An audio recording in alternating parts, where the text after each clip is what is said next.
For this simulation, we're going to make a cube that has a pocket cut out of it and then use a section view in order to illustrate the depth of the pocketed feature. So we're going to start with the isometric view, create a width of 8, a depth of 4, and a height of 6. So there's our bottom left-hand corner. 1, 2, 3, 4, 5, 6, 7, 8. Gives us our bottom right-hand corner. 1, 2, 3, 4 gives us our depth. And a height of 6 is 1, 2, 3, 4, 5, 6. Gives us that corner. So then from there we can go up 6 on the left. 6. And then where those two meet gives us our back corner. Now there's also a back corner in here that would be that back corner, but you don't normally see that in the isometric view, so I'm going to erase that.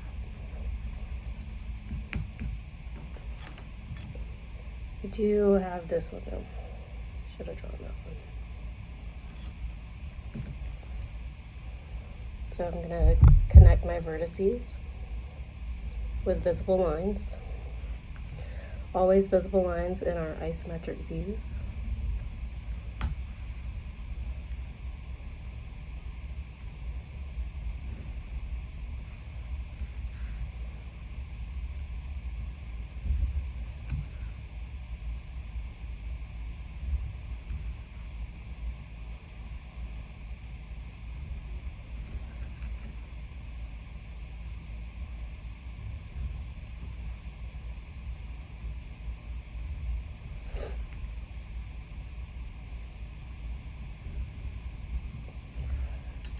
So that gives us our cube. We also have a pocket that is created in our front face here. And so that is going to be 4 units from the left, 2 units from the base. So 1, 2, 3, 4, 1, 2.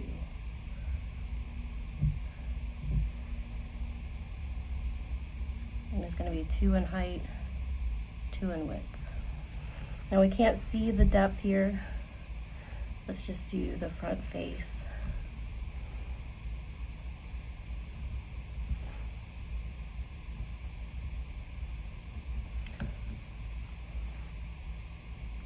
The only information we're going to get from our isometric view in terms of our depth is going to be how far this goes in. So if it's only 1 unit inside, it would go to here and stop.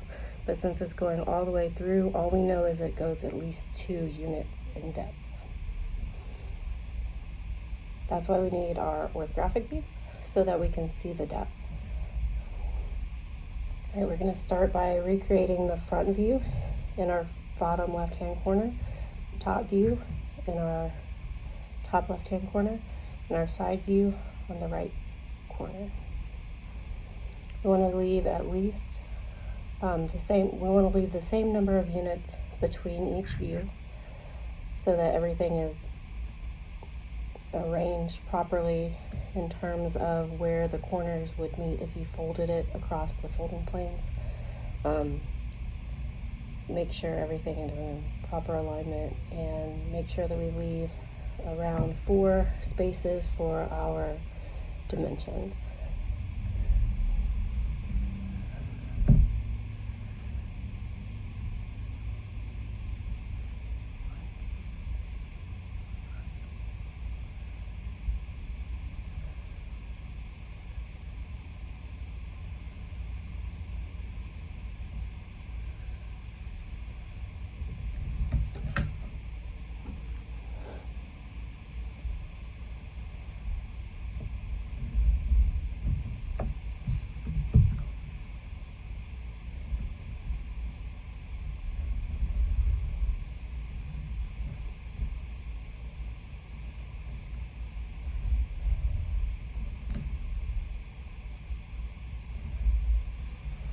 And then for our pocket, there's 4 from the left and 2 up. 1, 2, 3, 4. 1, 2, to 2, to 2, to 2. And this is going to show my height and width. We'll see the depth on the other two views, but we'll only see them as hidden lines until we do our section view. So our top view, we're going to leave 4 spaces. Pick that up. 1, 2, 3, 4 in depth. Still 8 in width. Make sure that they are in alignment perfectly with your other features.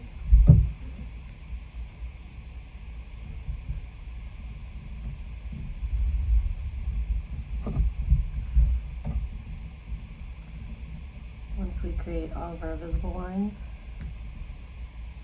and we'll go back and do our hidden lines separate. So I like to do my outer boundaries first on all of my sides, and then go back and do the internal features. So here,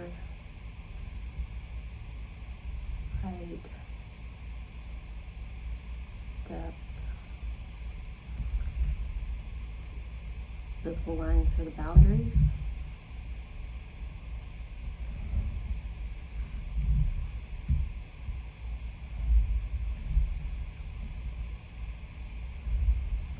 And ensure that if we folded this along this line, that we would still be in alignment here. So notice that this one would intersect here, and this one would intersect here. So we are in proper alignment.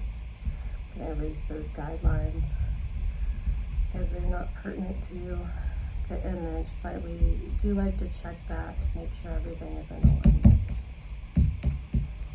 Alright, so for our internal feature here, we said we knew it went 2, but we're going to say that it actually goes 3. So we're going to show this as a hidden line up to the back. We're going to assume there's a flat bottom there. If it were drilled like a hole that used to drill the hole. If it were a hole that were created with a drill, it would have a pointed end there. But since it's a pocket that's created either with a bore or with like if it was an injection molded, it could have that flat bottom. So that's what we have here.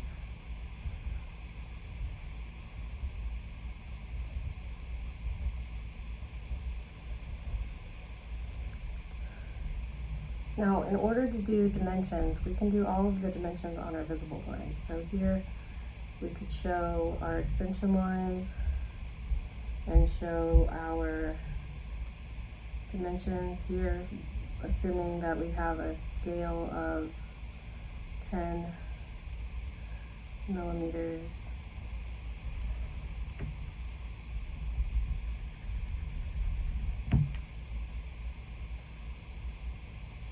To a grid, that would be a 1-to-1 scale because that's our normal sizing of those grids. So we've got 80 millimeters with our dimension lines. We would have our height the same way. That would be 60 up to our extension lines. Extension lines would go directly to the edge of that feature. We have the same thing for the width, where we have that visible line, or excuse me, the depth. So height, width, depth. I could have put the depth here, but I don't want to put it in both locations. So make sure that you're only showing each dimension once on your page. Now the next thing that you need to take into account is this feature's location. So here we can do these visible lines, make our edges, our extension lines go straight up to the edge of that feature. And then we can either measure it from the top width to the side here, or we can measure it this direction, either one, but again, only one. I'm going to choose one. So I'm going to go from this side.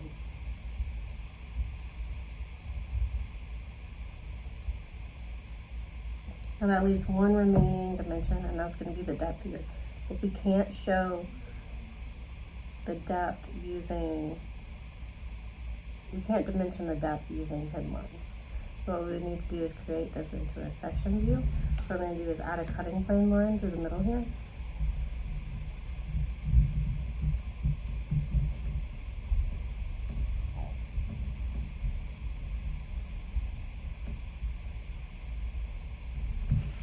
Show my arrows going to the face we're going to show. Label that this is cut AA because it's our first cut. And then what that means is this one is now going to be a section view where everything that's showing as material is going to be shown with a hatched line. And now where we have our hidden line, the material is going to go straight up to a void. So our void is going to be indicated by white space, and our hidden line is going to become a visible line. And then we can go through and do our extension line and our dimension line to show the depth.